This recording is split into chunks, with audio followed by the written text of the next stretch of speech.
मुंबई, पुणे, ठाणे आणि नाशिक, नागपुरामध्ये नेमकं चाललंय तरी काय असा सवाल आता या निमित्तानं उपस्थित होतोय। कारण मुंबईमध्ये महायुतीमध्ये 200 जागांचा तिढा सुटलाय, तर 27 जागांचं भिजत घोंगडा अजूनही पाहायला मिळतंय। पुण्यामध्ये तर दोन्ही राष्ट्रवादी एकत्रित लढण्याची शक्यता मावळली असली तरी सुद्धा पुण्यामध्ये मनसे मवियासोबत जाण्याच्या तयारीत आहे। गिरीश महाजनांमुळे नाशिकमध्ये युती होत नाहीये, तर नागपुरात महायुतीचं जागा वाटप होण्याचा अंदाज आहे।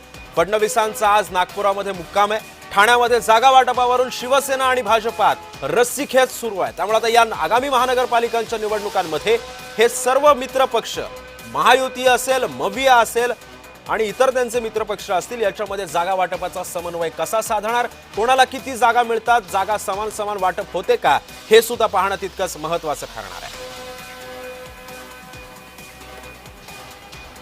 त्यामुळे मुंबई, पुणे, ठाणे, नागपूर आणि नाशिकमध्ये सुद्धा अजून जागा वाटपाचा फॉर्म्युला निश्चित होत नाहीये। मुंबईमध्ये तर भाजप आज जागा वाटपाचा मुहूर्त सुद्धा लागू शकतो। आज जागा वाटप जाहीर करण्याची सुद्धा शक्यता आहे। त्यामुळे मुंबईसह ठाणे, नागपूर, पुणे, नाशिकमध्ये सध्या काय होतं, कोणाला किती जागा मिळतात, जागा वाटपावरून कोणी नाराज तर होणार नाही ना, हे सुद्धा पाहणं येत्या काळात महत्त्वाचं ठरणार आहे।